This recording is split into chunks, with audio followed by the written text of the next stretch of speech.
Papa, tell me about, I remember Mama told me you rang up everybody and you got them into the front room to watch man landing on the moon for the first time. Tell me about when you got up and did that, the whole event. That's right, because I'll tell you what, I can tell you this. A lot of people might not even know this, but the spaceship that they landed, they actually went down, not the Apollo, but the lunar lander. That was the Eagle. That was called the Eagle. And I was watching it live, and they had got into lunar orbit, and Andrew Young, I believe it was Andrew Young, he stayed in with the Apollo capsule in orbit, and they, Armstrong and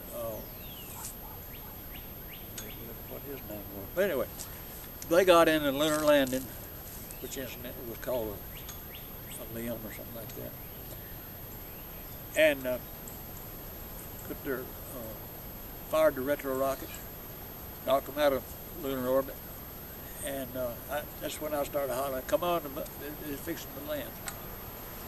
Now, this is true. There was actually live television of through the port of this little lander where the pilot, it was landing. Armstrong wasn't actually the pilot; he was the commander. You could see the how do you call it? Oh, craters and rocks and everything. It's getting closer and closer and closer, and till finally, dust obliterated. You know, dust just warmed up. Couldn't picture out. You couldn't see nothing, but you could hear the audio. You could actually hear them talking and all. And Neil Armstrong said, "Where's the place in Texas? Houston. The Eagle has landed." That was the first words were said. The Eagle has landed. And there was a little small talk, and they stayed. I think they stayed overnight before they actually disembarked. Seemed like it. I know it was quite a while. No, it may not have been. Maybe it was 2 or 3 hours. But anyway, we was glued to the TV. You ain't gonna get away from it. And finally, see it come out of that thing, and 2 or 3 steps down, and stepped on the lunar surface, and he said that's one giant step for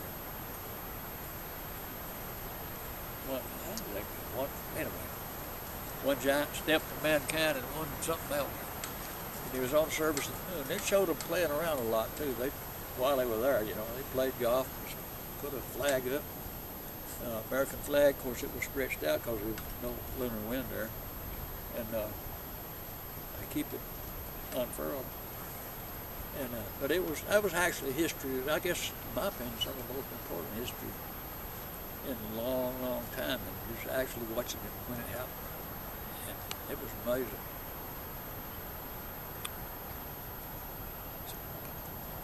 It's kind of shocking looking back at all the things I haven't ever seen, because I only get to read about them, you know. Yeah, well, yeah.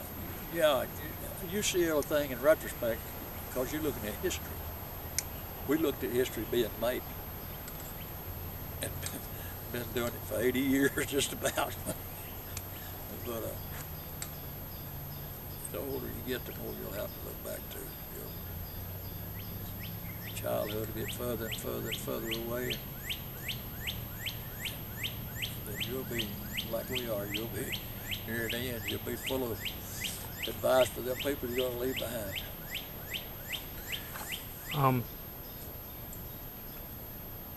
Granny, how do you feel about the way that society's heading today, with everything being, everyone wants everything for free? You want to talk about that for me? I don't think it's right. I think you have to work for what you have, not expect everything from the government, because the government can't support everybody, and you don't appreciate everything being handed to you on a silver platter. If you work for something, it's more important to you. appreciate it more, don't you? Next event in history, I'm